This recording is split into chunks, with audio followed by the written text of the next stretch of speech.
Everyone, जय हिंद दोस्तों आज हम बात करेंगे लेक्चर नंबर 10 यानी आज की जो क्लासेस होंगी वह धातु, अधातु व उपधातु पे क्लासेस होंगी।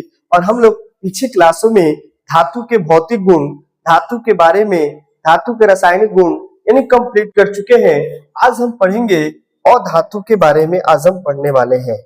यानी अगर हम बात करें तो अधातु के बारे में आज हम पढ़ने वाले हैं।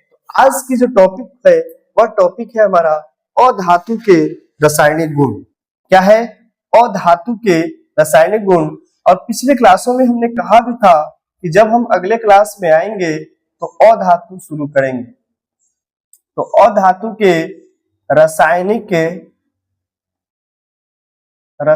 के गुण यानी अधातु के रासायनिक गुण पे हम बात करने वाले हैं। ठीक है, यानी अधातु के रासायनिक गुण क्या होते हैं। तो सबसे पहले आप हेडिंग डालेंगे कि अधातु के ऑक्सीजन के साथ अभिक्रिया। ठीक है, पहला जो होगा वो होगा अधातु के ऑक्सीजन के साथ अभिक्रिया। यानी अधातु के ऑक्सीजन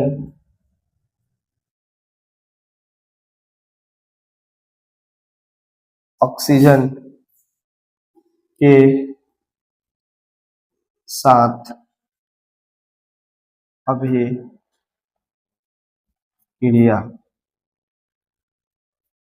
ठीक है जी, यानी अधातु के ऑक्सीजन के साथ अभिक्रिया।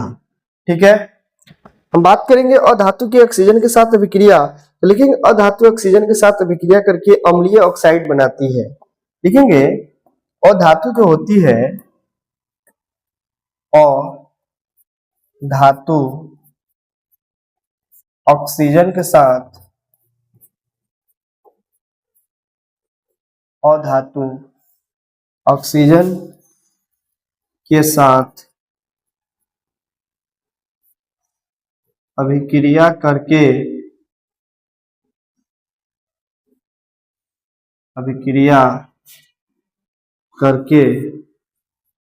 अम्लीय अधातु ऑक्सीजन के साथ अभिक्रिया करके अम्लीय ऑक्साइड बनाती है। अम्लीय ऑक्साइड बनाती है। क्या बनाती है? अम्लीय ऑक्साइड बनाती है। नोट लिखेंगे NOTE करके लिख लेंगे, एक पॉइंट बना लेंगे यहाँ पे NOTE। नोट में लिखेंगे अधातु जो होता है अधातु के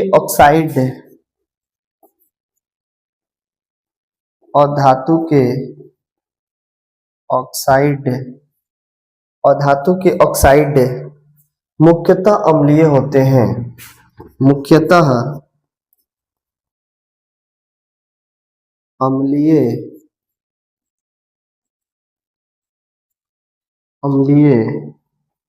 होते हैं। ठीक है जी, यानी अधातु के जो ऑक्साइड होते हैं मुख्य रूप से कैसे होते हैं? तो अम्लीय होते हैं। ठीक है, अगले पॉइंट की तरफ अगर हम बढ़ें तो अगले पॉइंट की तरफ हम बढ़ेंगे तो जैसे भी हम लिखेंगे कि देखिए ये है कार्बन और ये है ऑक्सीजन। जब हम कार्बन को ऑक्सीजन के साथ अभिक्रिया कराएंगे, ठीक है, जब हम कार्बन को ऑक्सीजन के साथ अभिक्रिया कराएंगे तो यह क्या बना देगा? CO2। और कार्बन क्या है आप जानते हैं? अधातु है। और धातु को जब हम ऑक्सीजन के साथ अभिक्रिया कराएंगे तो उससे बनने वाले उत्पाद कैसे होंगे? तो उससे बनने वाले जो उत्पाद होंगे वह कैसे होंगे? अम्लीय होंगे, अम्लीय ऑक्साइड होंगे। ठीक है, ठीक है जी। दूसरा नंबर की अगर हम बात करें तो दूसरे नंबर की अगर हम बात करेंगे सल्फर को जब हम ऑक्सीजन के साथ अभिक्रिया कराएंगे तो ये SO2 का निर्माण करेगा ही। सल्फर डाइऑक्साइड यानी अगर हम बोले ये है कार्बन डाइऑक्साइड। क्या है? Carbon dioxide. Carbon dioxide.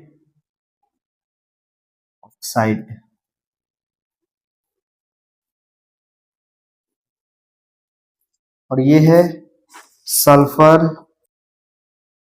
Dioxide.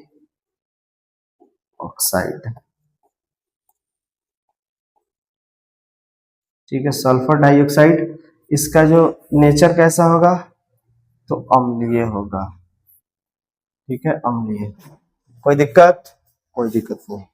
ठीक है, कोई दिक्कत नहीं। ठीक है, इसका नेचर कैसा होगा? तो इसका नेचर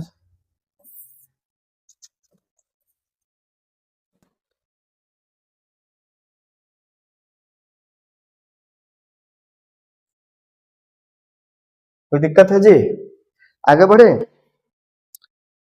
आगे बढ़े? तो अगर हम आगे बढ़ेंगे, इसी में एक लाइन लिखे ना, इसे देखिए, अपवर्ड।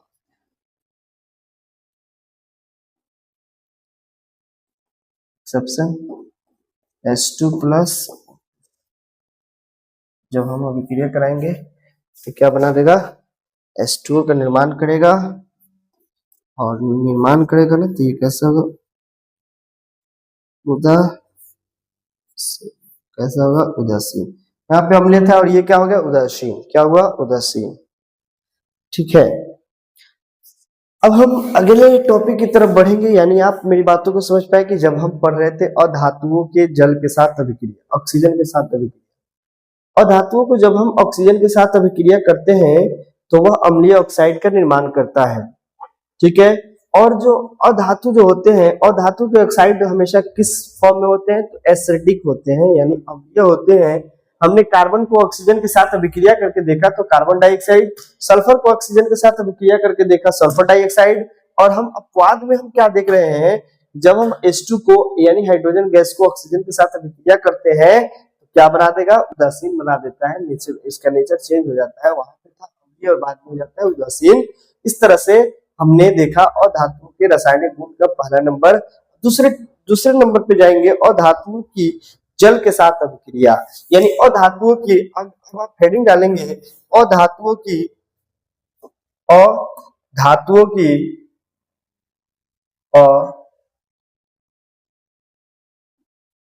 धातुओं की अधातुओं की जल के साथ जल जल के साथ अभिक्रिया। ठीक है, हेडिंग डालेंगे और धातुओं के जल के साथ अभिक्रिया। ठीक है जी, अब हम क्या करते हैं, इसमें थोड़ा सा भाषा लिखेंगे। और धातु जल के साथ अभिक्रिया करके क्या बना देता है? अम्ल का निर्माण करती है। क्या लिखेंगे? और धातुएं जल के साथ अभिक्रिया करके, अच्छा, और धातु जल के साथ अभिक्रिया नहीं करती है, और धातु जो होती है जल के साथ अभिक्रिया नहीं करती है, लेकिन और धातु के ऑक्साइड के साथ जल अभिक्रिया करती है। ठीक है, ठीक है जी। तो दोस्तों लिखे ना, और धातु जो होती है, ठीक, लिखेंगे और धातु के ऑक्साइड, ऐसे करके लिखे ना,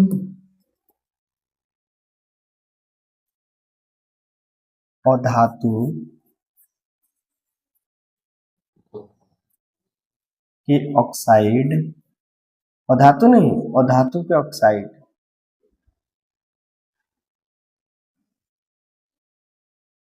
और धातु के ऑक्साइड जल के साथ अभिक्रिया करके, इसके साथ जल के साथ अभिक्रिया अभिक्रिया करके क्या बनाते हैं? अम्ल बनाते हैं। क्या बनाते हैं? अम्ल का निर्माण करते हैं।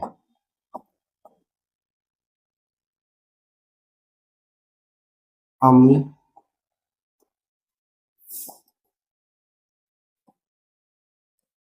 का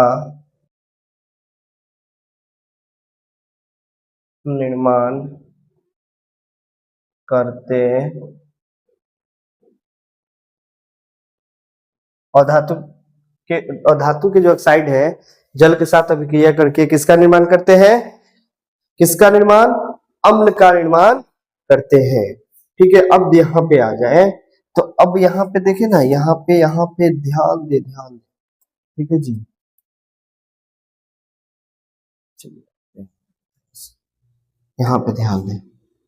जिससे हम लिए CO2 प्लस जल, यानी ये क्या हुए, H2O के साथ अभिक्रिया कराएंगे तो क्या बना देगा?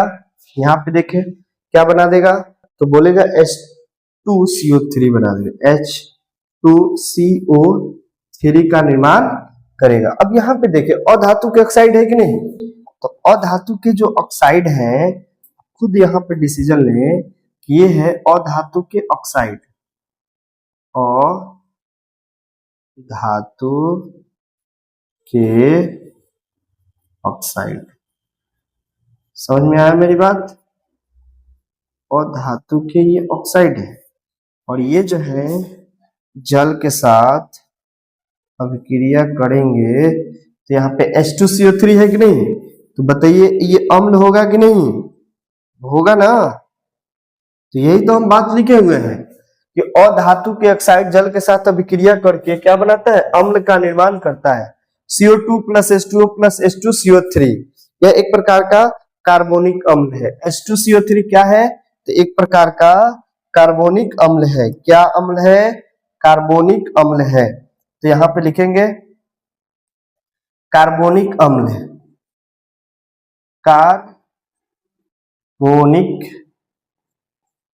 कार्बोनिक अम्ल। ओके मेरे दोस्त, ये क्या है? तो कार्बोनिक अम्ल है। क्या आप मेरी बातों को समझ पाए? कार्बोनिक अम्ल है, यानी अधातु को जल के साथ जब हम अभिक्रिया कराते हैं तो क्या होता है, तो आप बताएंगे सर अधातु को जब हम जल के साथ अभिक्रिया कराएंगे, अधातु को जब हम जल के साथ अभिक्रिया कराएंगे तो क्या होगा, तो अधातु के जो ऑक्साइड होते हैं ना उसको अभिक्रिया कराएंगे जल के साथ तो वो अम्ल का निर्माण करेंगे। जैसे हमने लिया कार्बन डाइऑक्साइड, तो कार्बन डाइऑक्साइड क्या है? धातु के, अभी हम पीछे यहाँ पे देखिए हमने देखा ना कार्बन को ऑक्सीजन के साथ जब अभिक्रिया कराए ये अम्लीय नेचर का हो रहा था कि नहीं, यहाँ पे ऑक्साइड का निर्माण किया कि नहीं, तो यही चीज हम यहाँ पे बताए कार्बन डाइऑक्साइड जो है जब हम जल के साथ अभिक्रिया करेंगे ये क्या बना देगा? अम्लीय बना देगा और इसी को हम बोलते हैं कार्बोनिक अम्ल बोलते हैं। क्या बोलते हैं? कार्बोनिक अम्ल। क्या बोलते हैं? कार्बोनिक अम्ल। ठीक है, कार्बोनिक अम्ल। कोई दिक्कत? कोई दिक्कत है तो बोले, अगर कोई दिक्कत है तो बोले हमसे। ठीक है, चलिए और उदाहरण लिखवा दे, कितना से हो जाएगा? चलिए एक और यहाँ पे था ना SO2 सल्फर डाइऑक्साइड, तो हम यहाँ पे आप हेडिंग डाले SO2, नहीं हेडिंग नहीं डालना है, यहाँ पे लिखेंगे उदाहरण में SO2 को जब हम जल के साथ अभिक्रिया कराएंगे तो ये क्या बना देगा? क्या बना देगा? क्या बना देगा? तो H2SO3 बना देगा, H2SO3 का निर्माण करेगा। क्या करेगा? H2SO। अब ये जिम्मेवारी ले और इस जिम्मेवारी को क्या करें, इक्वेशन को आप घर पे संतुलित करें। अगर हम ले ले कि अगर हम बोले कि NO2, अगर हम यहाँ पे ले ले NO2 को जब हम जल के साथ अभिक्रिया कराएंगे, जब जल के साथ अभिक्रिया कराएंगे तो ये क्या बना देगा? ये बना देगा 2HNO3, HNO3 का निर्माण करेगा, HNO3 प्लस H2 गैस बाहर। ठीक है, तो यहाँ पे इस इक्वेशन को संतुलित कर ले घर पे जिम्मेवारी के साथ कि इक्वेशन को संतुलित कैसे किया जाता है। बस हम यह बताने की कोशिश कर रहे हैं, जब अधातु को जल के साथ अभिक्रिया कराते हैं तो क्या बनाता है, तो अधातु के ऑक्साइड को जब हम जल के साथ अभिक्रिया कराते हैं तो वो अम्लीय नेचर बना देता है, यानी एसिटिक बना देता है। ठीक है, क्या बना देगा, एसिटिक बनाएगा। क्या बना देगा, एसिटिक। बोले फिर से, एसिटिक। एसिटिक बनाए ना, जब ये एसिटिक बना दिया तब हम क्या करेंगे कि अधातु के ऑक्साइड को जब हम अभिक्रिया करेंगे तो अधातु के ऑक्साइड को जब हम जल के साथ अभिक्रिया करेंगे तो वो अम्लीय बनाएगा। कैसा बनाएगा, अम्लीय बनाएगा। अब आप कह रहे हैं कि सर इस इक्वेशन को आप संतुलित करें तो समय लगेगा ना, तो यहाँ पे देखें इस इक्वेशन को अगर हम संतुलित करेंगे तो हमारे पास समय चाहिए, तो ऐसा करते हैं हम समय ले लेते हैं। यहाँ पे हम लिए थे CO2 प्लस H2O, तो ये क्या बनाते, H2CO3 का निर्माण किया था कि नहीं, किया था ना, H2CO3 का निर्माण किया था। अब इक्वेशन को आप संतुलित कर सकते हैं, तो अगर हम इसको मान ले A, ठीक है, फिर वही कहानी, तो अब नहीं मानेगा तो क्या है, इसको माने A, इसको माने B, इसको माने C, हम निकाल देंगे। इस कार्बन है, ऑक्सीजन है, हाइड्रोजन है, क्या है, हाइड्रोजन। ठीक है, यहाँ पे है हाइड्रोजन, कार्बन ऑक्सीजन हाइड्रोजन। अब हम क्या करेंगे कि चलिए यहाँ पे आ जाए, कार्बन है, ए के पास कार्बन कितना है, तो ए लिखेंगे। बी के पास कार्बन नहीं है, सी के पास कार्बन है, सी के पास कार्बन है कितना, तो ए बराबर सी। ऑक्सीजन ए के पास कितना है, तो 2b, 2a लिखेंगे। ठीक है, 2a, ठीक है, क्या लिखेंगे, 2a। बी के पास है क्या, ऑक्सीजन, तो हाँ, तो 2a, बी के पास एक ऑक्सीजन है बराबर, सी के पास ऑक्सीजन कितना है, तो 3c लिख देंगे। ठीक है, और ए के पास एच कितना है, तो नहीं है। बी के पास कितना है, तो 2b लिखेंगे। सी के पास कितना है, तो 2b बराबर 2c लिखेंगे। ए बी सी का वैल्यू निकालेंगे, हमारा आंसर आ जाएगा। अगर हम यहाँ पे ए ले ले, यहाँ पे बी ले ले, यहाँ पे सी ले ले, तो ए बी सी का वैल्यू निकाल लेंगे, हमारी इक्वेशन संतुलित हो जाएगा। तो हम क्या करते हैं, ए बराबर सी है, अगर एक नंबर इक्वेशन में ए बराबर सी कर दे, ए बराबर सी, तो ए का मान 1 तो सी का मान 1, ए का मान 1 तो सी का मान 1, बी का मान हम निकाल लेंगे, तो 2b बराबर है 2c, तो 2 से 2 कैंसिल हो जाएगा, और b बराबर है c, तो c का मान 1 है तो b का मान भी 1। इक्वेशन हमारा तीनों क्या है, पूरी तरह से संतुलित है, या इक्वेशन में संतुलित है, 1 1 1 कर देंगे, इक्वेशन हमारा संतुलित हो जाएगा। मेरी बातें समझ में आई? अगर मेरी बातें समझ में नहीं आई तो फिर अब देखिए ये इक्वेशन है, अब ये इक्वेशन है सल्फर डाइऑक्साइड। हम क्या करेंगे ना, इस इक्वेशन को आप संतुलित कर सकते हैं, ये भी इक्वेशन क्या है, संतुलित है। बस यहाँ पे आप NO2 की जगह पे यहाँ पे 2 लगा दें, और यहाँ पे क्या कर दें, 2 लगा दें, इक्वेशन हमारा संतुलित हो जाएगा। ये भी इक्वेशन संतुलित है। सल्फर एक है, हाइड्रोजन 2 है, ऑक्सीजन 2 और 1 3, ऑक्सीजन 2 और 3। देखिए सोडियम 2 है, नहीं, नाइट्रोजन 2 है, ऑक्सीजन 2 और 2 4 हो गया, तो 3 2 6 हो गए। नहीं, फिर इक्वेशन को हमें अच्छा से संतुलित करना ही होगा। ठीक है, इक्वेशन हमें क्या करना होगा, यहाँ पे 2 दूना 4, अच्छा 4 और ये 1 5, तो 3 दूना 6, यहाँ पे देखे तो 4 और 2 कितना हुआ, 2 दूना 4 और 2 6, तो हाइड्रोजन हो गया 4, यहाँ पे 2 है और 2 4, इक्वेशन हमारा संतुलित तो हो गया। तो यहाँ पे आप समझ पाए कि नहीं, यहाँ पे देखे इक्वेशन हमने संतुलित कर दिया। कैसे किया, देखिए यहाँ पे देखो थोड़ा सा, ये हीट एंड ट्रायल मेथड थोड़ा सा लॉन्ग है। यहाँ पे देखे नाइट्रोजन कितना है 2, तो यहाँ पे नाइट्रोजन कितना है 2, ठीक है, ऑक्सीजन 2 दूना 4 और 2 6, 3 दूना 6 ऑक्सीजन हो गया, हाइड्रोजन हुए 4, तो यहाँ पे हाइड्रोजन 2 और 2 4, इक्वेशन हमारा क्या हो गया, संतुलित हो गया। क्या आप मेरी बातों को समझ पाए, पूरी तरह से समझ पाए मेरे दोस्त, समझ पाए? अगर समझ पाए तो फिर हम क्या करते हैं, फिर हम अगले टॉपिक की तरफ बढ़ेंगे, लिखेंगे अधातुओं के लवण के साथ अभिक्रिया। अगले टॉपिक की तरफ बढ़ेंगे तो लिखेंगे अधातु, यहां पे लिखे अधातु,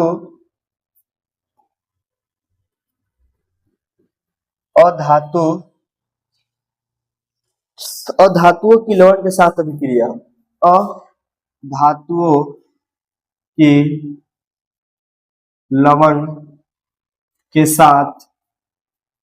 लवण के साथ अभिक्रिया। ठीक है जी, और धातुओं की लवण के साथ अभिक्रिया।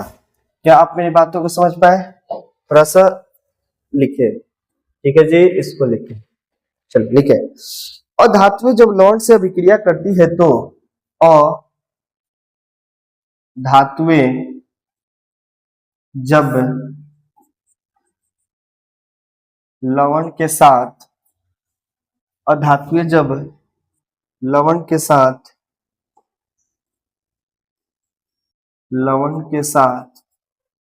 अभिक्रिया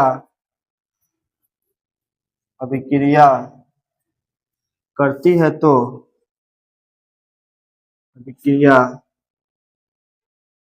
है तो, और धातुएं जब लवण के साथ अभिक्रिया करती है तो अधिक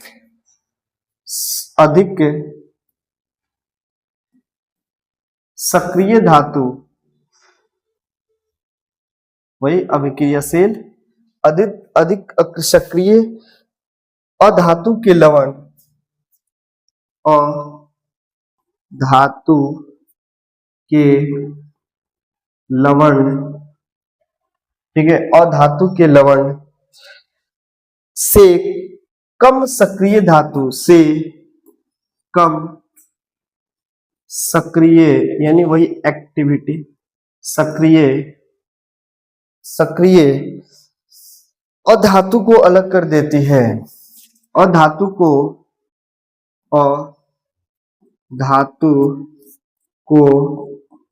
अलग कर देती है, और धातु को अलग कर देती है, और धातु को क्या करती है? अलग कर देती है, तथा अपना सक्रिय लवण बना लेती है, तथा अपना सक्रिय लवण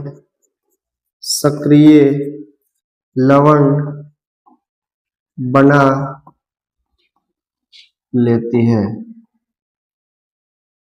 क्या करेगी? अपना सक्रिय लवण बना लेती है। ठीक है, मेरी बातें क्या समझ पा रहे हैं जी? चलिए, सक्रिय लवण बना लेती है। तो हेडिंग डालेंगे, लिखेंगे उदाहरण में सोडियम ब्रोमाइड। क्या लिखेंगे? सोडियम ब्रोमाइड को जब हम किसके साथ अभिक्रिया कराएंगे? क्लोरीन के साथ। सोडियम ब्रोमाइड की अभिक्रिया अगर हम क्लोरीन के साथ अभिक्रिया कराएंगे तो ये क्या बना देगा?